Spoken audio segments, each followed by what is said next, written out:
Saludos compañeros, ¿cómo están? Espero que estén muy bien. Bienvenidos a mi canal. Mi nombre es Omar Soria Moretti. En esta ocasión quisiera compartir con ustedes una reflexión sobre algunos errores que suelen cometerse al momento de hacer crítica literaria y que son a veces de manera involuntaria. Así que básicamente voy a hablar de tres que suelen ser los más elementales, los más comunes y los que seguramente a veces cuesta un poco ver porque a veces hay una tradición que ha, digamos, deformado el concepto de esta práctica en el estudio de la literatura.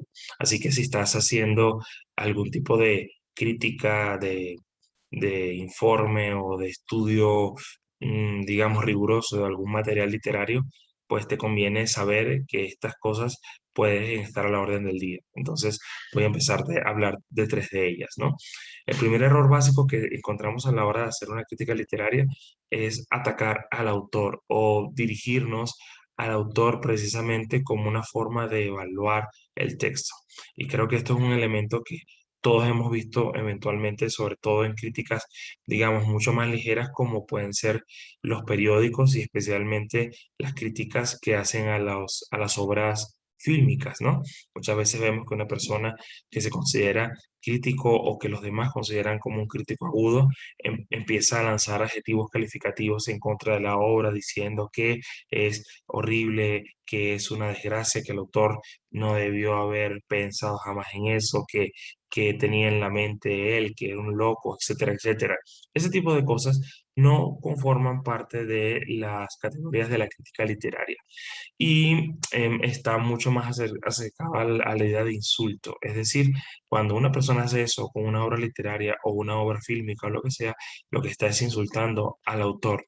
Y desde el punto de vista de crítica literaria, no nos interesa o muchas veces no nos importa el autor, lo que importa es la obra en sí. De manera que siempre al momento de hacer crítica literaria se está enfocando en la obra, nunca en el autor.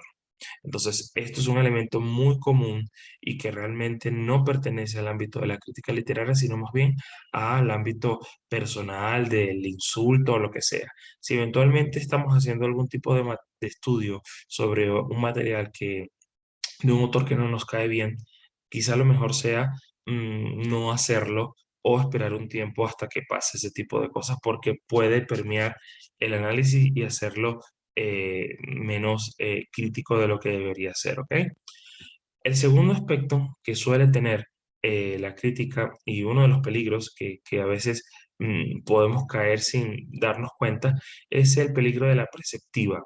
¿A qué me refiero? Básicamente a que en algunas ocasiones los críticos pueden pecar de demandarle al autor ciertos valores que no necesariamente ellos están obligados a, digamos, a ofrecer. Por ejemplo, que en una obra literaria el crítico diga que el autor debió hacer de este personaje tal cosa, debió haber terminado la obra de tal manera, debió haber escrito o utilizado un determinado tipo de lenguaje.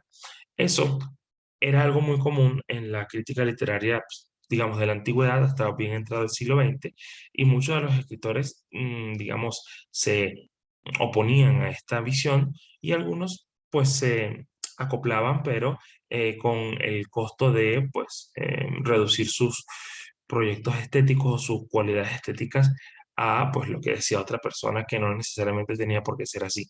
Entonces, esto es un elemento muy común que no debería hacerse bajo ninguna circunstancia, aunque admito que no siempre puede estar uno alerta ante este tipo de acciones frente a los textos, ¿ok? De manera que la preceptiva es algo que ya ha muerto en gran medida en el ámbito, pues, de la crítica literaria, porque lo que interesa es ver las interpretaciones de ese texto de cara a una tradición específica que se esté manifestando en ese momento.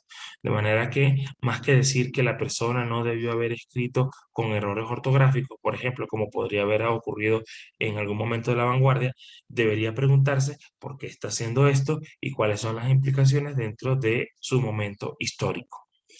El tercer elemento, que es uno de los más comunes y que la gente, aunque lo denuncia, no siempre tiene evidencia de ello, es el tema de la honestidad.